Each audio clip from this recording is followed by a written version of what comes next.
কেইদিনৰ পৰা আমাৰ বৈধ নাগৰিকৰ নামৰ উপৰ বিশেষ এটা জাতি টাৰ্গেট কৰি এই সৰকাৰ পক্ষ যেটু আমাক হাৰাশাস্তি কৰি আছে এইটোৰ বিৰোধিতা আমি কৰিম। আমাৰ বিএলও বিলাক অলৰেডি এসআৰৰ নামত যেটু ভেৰিফাই কৰিব লাগে এই ভেরিফাই প্রক্রিয়া ইতিমধ্যে আপোনালোকে জানে শেষ পাইছে।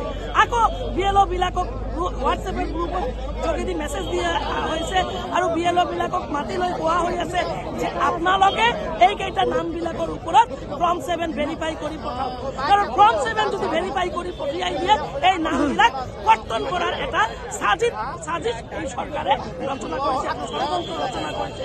যদি এই সরকার ইমান উন্নয়ন করেছে, ইমান কাম করেছে, তাহলে ইমান ভয় কিয়? গণতান্ত্রিক ভাবে রাজনীতিত অবতীর্ণ হোক, গণতান্ত্ৰিকভাৱে নিৰ্বাচনত অবতীৰ্ণ হোক, আমাৰ একো কৰিবলগীয়া নাই। আজি চাওক যিবিলাক মানুহৰ নামৰ ওপৰত আজি আঙুলিয়াই দিব কৰি আছে, প্ৰত্যেকটো মানুহ ইয়াৰে ভোটাৰ এনআৰসি হৈ গৈছে, এসআৰক অলৰেডি সবৰে ভেৰিফাই হৈ গৈছে। তাৰ পিছতো এই নামবিলাকৰ ওপৰত ফৰ্ম 7 সহি কৰিব কৈ আছে, ফৰ্ম 7 ভেৰিফাই কৰিব কৈ আছে। এই ফৰ্ম 7টো আমি ছিঙি পেলাম। কোনো ফৰ্ম 7ৰ কোনো গুৰুত্ব নাই, কোনো কি কৰিম আমি ফৰ্ম 7? যদি ফৰ্ম 7 আকৌ ভেৰিফাই কৰিব লাগে তেনেহলে সৰকাৰেৰ ইমান অফিসাৰ বিলাকৰ কিয় দরকার আছিল? সরকারের কোনো অফিসারের কোনো দরকার নাছিল। আজি চাওক এই যে আপনি এই যে এজন বনিয়া মানুহ, এজন মারোয়ারি মানুহ কব নাপায়, সেই মানুহজন আমার খিলঞ্জীয়া মানুহক দি কবা রায় মানুহ, আমার ভাই ভন্টি কোনবা বর্মন মানুহ, এইবিলাক মানুহক দি কমপ্লেন কৰাইছে। সেই মানুহবিলাক নাজানে এটা সাম্প্ৰদায়িক সংঘৰ্ষ কৰাৰ চেষ্টা। আজি যেতিয়া হেয়াৰিংৰ কথা কৈ আছে, হেয়ারিংত তো সেই মানুহজন থাকিব, সেই মানুহজন কেনেকে যাব সন্মুখত?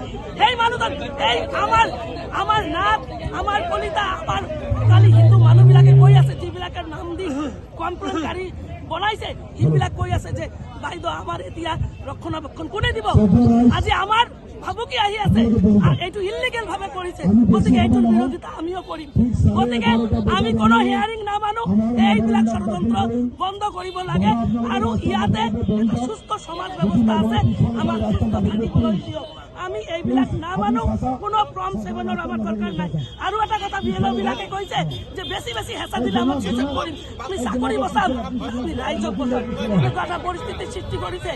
যোৱা টাইমত দিবাকৰ নাথ ডিসি আছিল, তেওঁ রাঙামাটিত মিটিং করেছিল, বিএলও বিলাকক কৈ আছে क्यों नहीं आ रहा है? फॉर्म 7 भेजो, फॉर्म 7 वेरीफाई करके भेजो। कहाँ है फॉर्म 7? हमें फॉर्म 7 चाहिए। तार माने ডিসি হেঁচা দিয়ে সরকারে অশোক সিংহী হেঁচা দিয়ে ফর্ম 7 কৰিব লাগে, কারণ বিলাসীবাদ 50-50 হিন্দু এন্ড মুসলিম আছে, তাত আমার মাইনরিটি মানুহবিলাক কর্তন কৰিব লাগে। এইবিলাক মানি নলওঁ। যদি হেয়াৰিং হয় আমি ইয়াত ডাঙৰ আন্দোলন কৰি তুলিম।